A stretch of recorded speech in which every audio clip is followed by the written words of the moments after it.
however, is that this standoff is about a power grab and an assault on the Constitution that members of the National Assembly want to execute, and which will amount to a cruel betrayal of the people and an overhaul of our structure of governance. This development has been brewing for some time since the coming of the National Government Constituency Development Fund and the National Government Affirmative Action Fund, which are in the hands of members of the National Assembly. These funds give MPs the power to conceive, implement projects, and oversight them at the same time. Having managed to entrench this anomaly, members of the National Assembly are now attempting to determine the amount of money counties get, despite the clear constitutional provisions on the revenue sharing. The members of the National Assembly are also scheming to dip their fingers into more executive projects like road maintenance levy fund at the national constituency level, in addition to the National Government Constituency Development Fund and the National Government Affirmative Action Fund. The Constitution assigns 3 roles to members of Parliament, and this is universal. 1, representation; 2, legislation; and 3, oversight. I repeat, representation, legislation, and oversight, period. Execution or implementation of programs has never been and can never be the job of members of Parliament without creating a serious accountability crisis in our governance system to the detriment of us all. Parliament makes laws and ensures that the laws are implemented and followed. It is against this backdrop that I find the ongoing standoff between our 2 houses of Parliament over division of revenue extremely scary, unhelpful, and unnecessary. The Constitution we promulgated in 2010 guides the way the government and our country works. It divides the government into 3 parts, each with the power to keep the other parts under control. It further creates 2 levels of government: the national government and 47 county governments. The 3 parts you know: the executive, the legislature, and the judiciary. The 2 levels of government work in close consultation, as espoused in Article 6, subsection 2 of the Constitution, which states, and I quote, "The governments at the national and county levels are distinct and interdependent, and shall conduct their mutual relations on the basis of consultation and cooperation," unquote. Now, because MPs want to have their way with the abrogation of the Constitution and getting their pound of the flesh with regard to NGCDF, the Senate and the National Assembly are unable to agree on something the law is so clear about: sharing of the revenue between the national government and the county governments. Apparently, the National Assembly is in support of provisions that will lower the amount of money shareable to counties against the provision of the laws of the land and the tradition established since the coming of the devolved units. Against the laws of the land, the National Assembly is supporting a proposal that would provide that any revenue shortfall in the country is borne by both levels of government. The result of this unhelpful and unnecessary deadlock is that the operations of the already strained devolved units are moving towards a standstill, with critical services in jeopardy. This unlikely and unhelpful fight over location of revenue to counties threatens a shutdown at the counties at a time Kenyans need the units to function optimally and help boost the country's increasingly fragile economy. The National Assembly is pushing for the proposed amendment to the Division of Revenue Act, in which they recommend a 380 billion allocation to counties, which stands in contrast to the 400 billion already stipulated in the Appropriations Act, which is currently in force. The National Assembly is going all out to reduce revenue allocation to counties in complete disregard of the Constitution and the recommendations of the Senate. This move is not only illegal and unconstitutional, it also sets an extremely dangerous precedent, which, if allowed to stand, will lead to a slow but steady strangulation and eventual killing of counties. The National Assembly must get it very clear that revenue allocation to counties can only go up, not down, unless the intention is to kill devolution. The Senate had asked for 416 billion for counties for the year 2024-25. After negotiations, Senate settled on the figure of 400 billion, which is set out in the Division of Revenue Act 2024. The law is clear that counties get at least 15% of the national revenue, and 400 billion is 15% of the national revenue. Every 5 years, this country goes to elections, and all positions are available, from the president to governor to Senate to MPs and all the way to the members of county assemblies. People know the roles and responsibilities assigned to positions they choose to run for, and nobody should attempt to change the roles and responsibilities midway.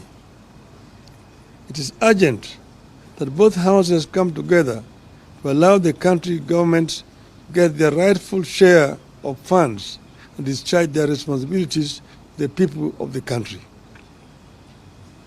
The National Assembly must do the right thing and work with the Senate to get the correct amount of money to counties.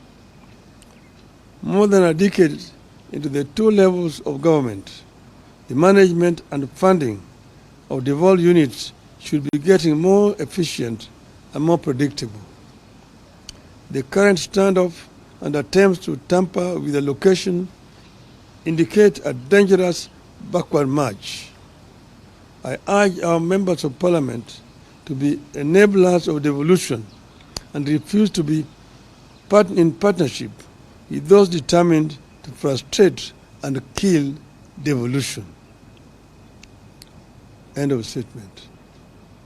But I may just add off the cuff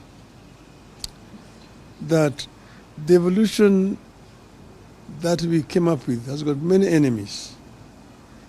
Many people do not want devolution to work in this country.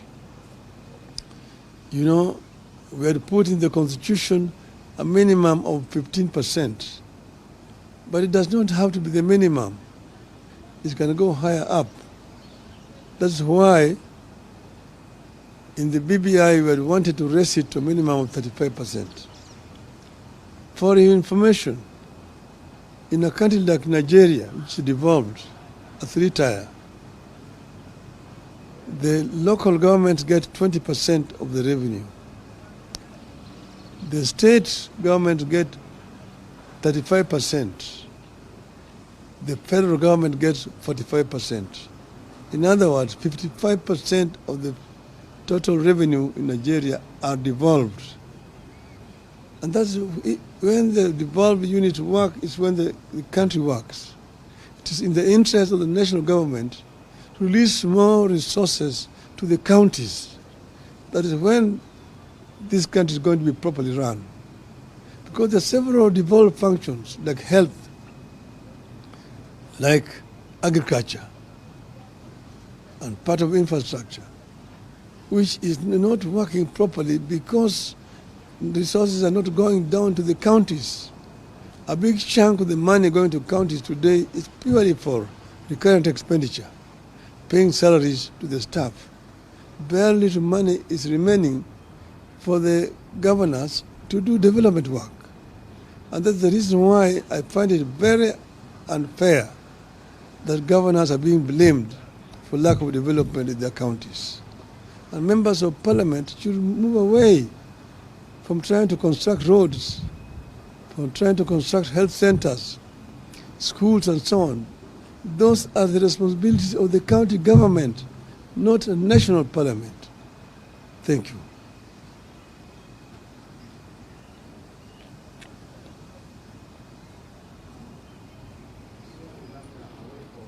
No, only these subjects.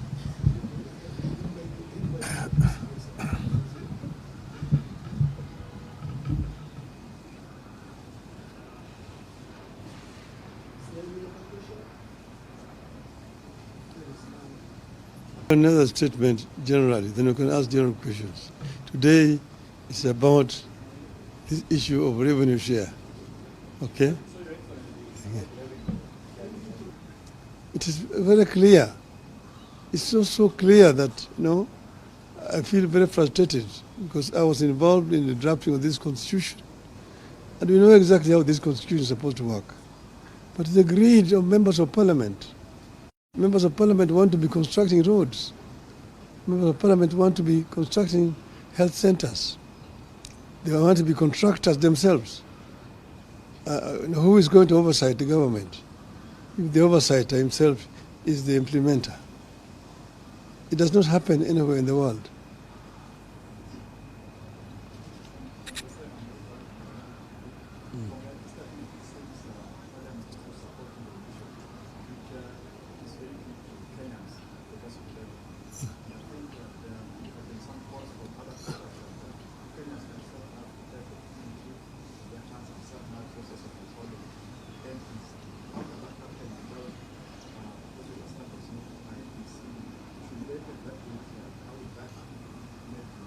I'm not understanding you clearly. You were saying, should they?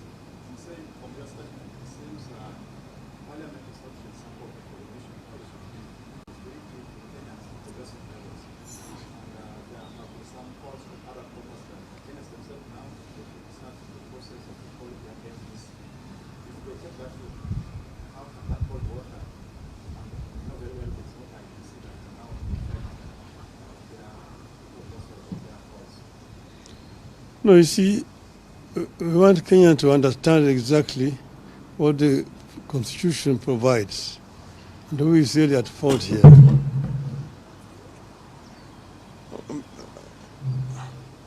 I'm basically trying to create some clarity for this issue because there's some kind of cloud. People don't understand really the bone of contention between the Senate and the National Assembly. And you can also see that, on the other hand, the county government are being blamed, the governors, for lack of development, that they're not doing anything. The development which is available is only done by members of parliament. See members of parliament constructing roads, members of parliament constructing health centers, schools and so on. Because the funds which are supposed to go to the counties for those purposes are being held by the national government in what they call National Government Constituency Fund. And even this road levy fund is going to members of parliament. This is not the work of MPs, this is the work of counties. Today, the bulk of the revenue that goes to counties goes for purely recurrent expenditure. Nearly 70% of the revenue going to counties is only for recurrent expenditure, paying salaries to workers and so on. only 30% remain for development, which is very inadequate indeed. Because the bulk of which will be going there is going into these other funds, which are under control of members of parliament. So if that were to change, then the equation will change. Nearly 50% of revenue going to the counties would be for development projects. And the counties are the ones which are actually best suited to do the development. And then you've got the county assemblies to oversight. Members of parliament are supposed to oversight the national government. You see, they're supposed to represent their constituents. Two, they're supposed to legislate. And three, they're supposed to oversight the government. But they themselves are now being involved in the execution of projects at the constituency level. In fact, there's very little work being done in the National Assembly. The Assembly is most of the times empty. There are no debates taking place in that parliament the way it used to be when we were members of parliament those days. Parliament is no longer doing its work as a National Assembly. This is why we are really calling them to account.